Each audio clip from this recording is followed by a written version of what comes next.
আপনি ছেলে হয়ে থাকলে কথাগুলো আপনার জন্য। আপনার ফ্যামিলি আপনাকে যতই মানসিক সাপোর্ট করুক, ভালোবাসুক, বিশ্বস্ততা দিক, নিজের জন্য আলাদা সেভিং রাখবেন। এই সেভিং এর কথা কাউকে জানাবেন না। আপনার ফ্যামিলি যতই ফ্রেন্ডলি হোক কিংবা বলুক তোমাকে তোমার চিন্তা করতে হবে না, আমরা তো আছি, তবুও আপনি অল্প হলেও নিজের জন্য রাখবেন।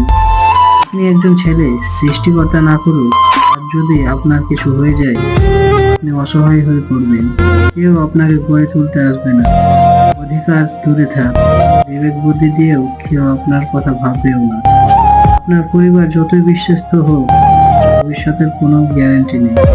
আমি আপনার মধ্যে নেতিবাচক প্রভাব ফেলতে চাচ্ছি না, শুধু সতর্ক করছি আমরা এমন একটা যুগে আছি যেখানে রক্তের সম্পর্কের বন্ধন টিকিয়ে রাখার জন্য অর্থের প্রয়োজন।